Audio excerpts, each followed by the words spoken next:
Hey guys, so back at it again, Vanity Ezel. So we're gonna do another deck profile. One of my I guess favorites, not necessarily. It's a good trap deck. I like it because it's stall and I can put my opponent to a corner. So without further ado, let's begin the deck profile. Before we do begin the deck profile, for the record, so from now on when we do deck profiles, it will only be me and me alone to do it. So don't think my partner is gonna be doing them either. And also, soon I will start a Patreon account so you guys can start donating, and hopefully we'll see what happens so I can keep this YouTube channel running because I really want to support Buddy Fight and Vanguard, and it's one of my favorite games. So without further ado, let's start off the deck profile, shall we? As you can see, because I was flashing it earlier on accident, Kantana World is our deck today. So it's not Greninja as much as I want it to be, because Greninja I would probably be crying right now because I like it. It's not Blade Dancers. I'm just going to tell you right now it's ninjas, not Greninjas. The original ninjas that Zanya Kizaraki used. If you don't know who he is, he was essentially the guy who was afraid of girls. So, yeah. So, the buddy is Tsukikage Blade Master mode. So the original buddy, Tsukikage, was better for setting the trap because the original one was pay gauge to call. When it would be destroyed, discard a spell, which is a ninja art, and this is Kantana World. If you don't have a ninja art in your hand, then you are seriously not playing Kantana World correctly, or you do not have Kantana World cards in the Kantana World deck for some reason. So, the original one was discard one when it would discard a spell card from your hand when it would be destroyed. It stays on the field, and it was really good for setting up for the trap that I run in the deck, and I'll show you guys later. This one, it works better if your deck is centered around milling Tsukikages. His name is Tsukikage Blade Master mode, just in case you can't see its name. He has 5k power, 1k defense, and a critical of 2, so same stats as the original Tsukikage and is a size 1. Pay gauge to calm, so everything I just told you right now is basically the same thing as the original Tsukikage. Here's a skill. If you have a card in your drop zone with Tsukikage in its card name, it gets +1 crit. Note that it doesn't say each one, it says if you have one. Not each one, but one. So you can't stack his crit, that's what I originally thought, but you can't. You can only get 1 crit off this, so he's not as good as the original one. Run the original one. Only run this guy if your deck is like focused heavily around Tsukikage being in your drop zone or just existing. So I run him because I only have him, so yeah. Now on to our size 1s, aka the deck's literal resource. First one, the terrible one. Loud Lav Ninja Furigami. 2k power, 6k defense, a critical of 1, size 1. You don't run him. You only run him because he's a wall. In this deck, which you guys will see later, it says, in this deck, you guys will eventually see later that everything is surrounded on defending yourself and getting out your trap to the point where your opponent's in a corner. They're eventually gonna have to set out the trap to even attempt to win. So everything in this deck is defensive, so the opponent will set off the trap on purpose. So 6k defense, that's the only reason why he's here. Just put him in the center for a wall. Yes, I am aware that almost everything gets over this now, but it's good if you... It's just a good wall, okay? Just trust me on this. 2 copies. Even if I had more, I would only run 2. So next up is Electric Ninja Turu. Size 1, 3k power, 2k defense, a critical of 1. When it does damage to your opponent, get a gauge. Always run this boy in this deck at 3, okay? I run him at 2 because I only own 2. Because in this deck, you actually use up more gauge than you think you would. And that has to do with like a lot of the spells. And since the trap costs 3 gauge to use, and you have spells that also cost a gauge to use, I'm pretty sure every spell in this deck has some weird gauge cost. Okay? So, And since you have those defensive spells to keep you alive, they kind of counteract with using the thing. So that this boy, if he shows up in your hand, call him, deal as much damage to your opponent, with this guy as possible to get your gauge, so you can still cast your defensive spells and use the impact. Yeah, this I cannot tell you how many times that I've actually depended on this thing to win. This thing's like your win condition. I would say run him at 4, but there are better cards to run over him, so just run him at 3. Okay, thank you. Our next size 2. Our next size 1, I'm sorry. Zappy Ninja Denjuro. 3k power, 1k defense, and a critical of 2. So, he has a counter ability. Pay a gauge. He destroys himself. Okay, now normally this would be bad, but I haven't read the rest of the effect. Rest a monster on the opponent's field. No, I'm sorry. Yeah, it's a monster, I'm sorry. I thought it said card for a second. I was like, okay, never mind, you can rest the item too. It's just, pay a gauge, destroy him, rest a monster on the opponent's field. What a funny little play I like to make is have Fubigami in my center, Denjuro on the left or right, and then Turu in the other place that doesn't really matter where it's placed. It just happens to be all 3 of those on the field. And then my opponent, like, gets out of field, with, like, a monster. And then I go, beginning of battle phase, okay, pay a gauge, destroy Denjuro, rest your monster, haha. And if that card has penetrate, rest it. If it has double attack, rest it, because who cares? Always pick the one with double attack or more, kids. Don't pick the one that has penetrate if you have 2 options. Unless the double attack one has really horrible stats, and I'm referencing a Deegan Gardra, who I will probably make a deck profile with next time. So, yeah, run him at 4. I run him at 2 because X Dual Chest doesn't like giving people 4 copies of everything actually important. They just like giving you 5 copies of their buddy and nothing good for people.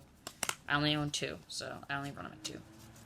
Our next card, I was worried that I lost 1 copy, is the buddy, Tsukikage Blade Master, but I'm sorry I can't talk. So, he's bad.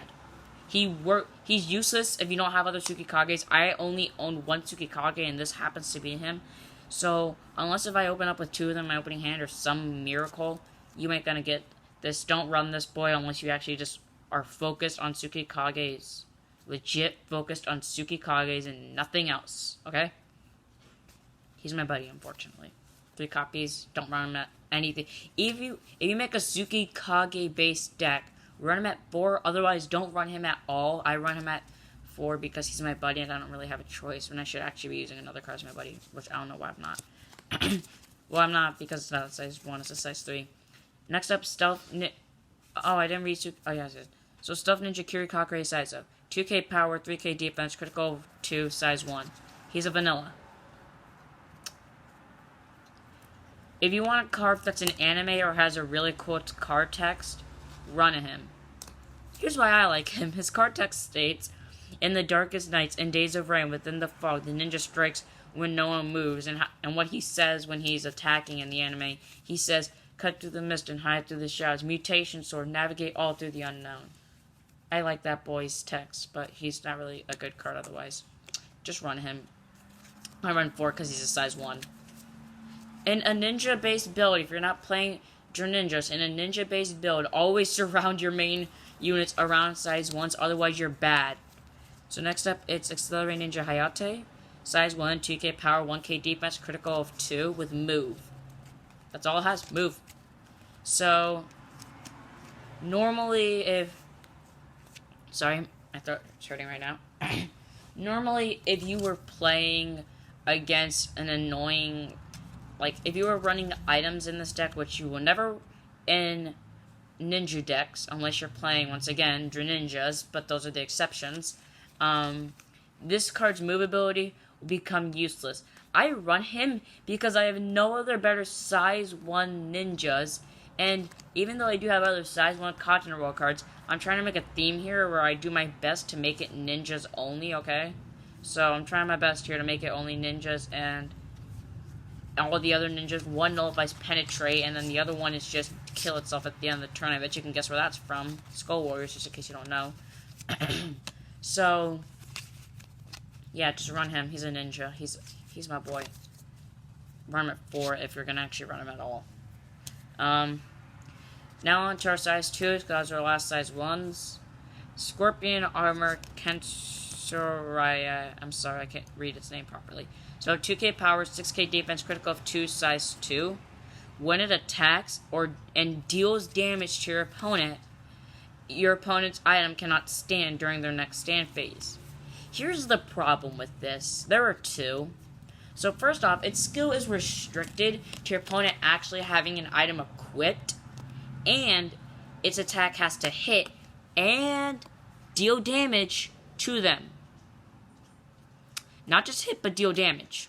So I'm attacking for 2. Let's say the attack hits my opponent, but they decide to reduce the damage by, I don't know, some spell. I'm trying to think of one right off the bat.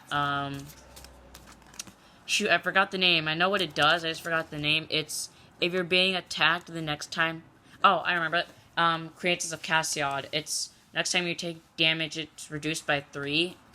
Yeah, even if this attack hits, because it's reduced by 3, they don't take damage, so this wouldn't rest the item. It would just stay standing.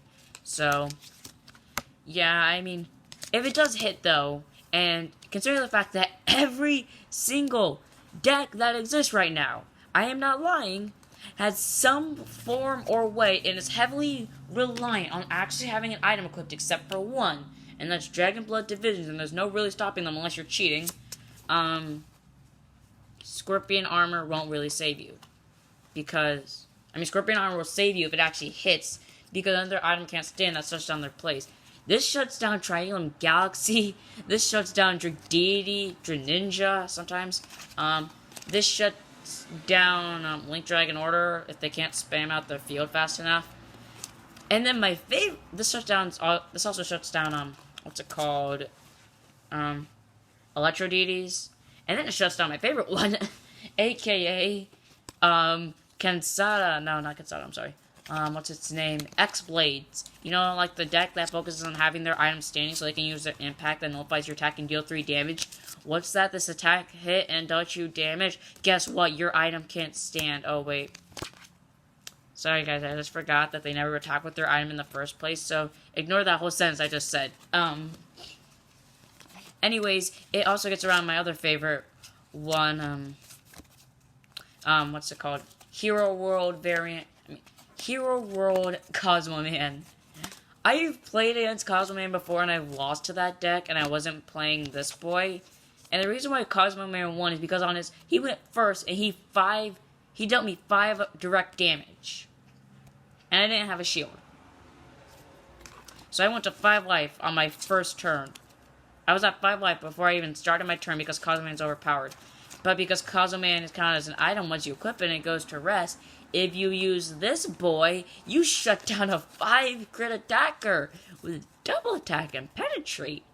And it essentially loses 2 soul for free. Run him, especially in this meta, okay? Even if he's bad, run him. He's the exception. That's the reason why he's here. Otherwise, he wouldn't be here right now. Our next size 2. And our last size 2, Agent Ninja Lenzo. 3k power, 6k defense, and a critical of 2. He cost 1 gauge to call, unfortunately. And when he's placed, search your deck for Secret Sword Lethal Formation added from deck to hand. So I might as well tell you guys now, the thing that you're going to use, the trap that you're going to set is Secret Sword Lethal Formation, which essentially cast it, put 1 card from your deck that has Secret Sword in its card name. I only own 2. I'm not going to tell you what they are. And then you put it into its soul, and then when your opponent active, and you can also cast you can only cast the card that you put into its soul when it's in its soul, and by paying 3 gauge when your opponent activates its requirement, like such as one of the ones I own is attacking with an item. So when they would do that, you pay 3 gauge. And this works for all of them. You nullify the card that activated, or if it's an attack, nullify the attack, and then you destroy the card that activated and deal 3 damage. The reason why I hate this card, it's good, trust me, is that it costs a gauge to call, and the impact card costs 3 gauge, and I only have 2 gauge increasing cards in this deck, and you already saw 1 of them. Even if I had more, I would run him at 2. Don't run him more than 2, please. Don't hurt me.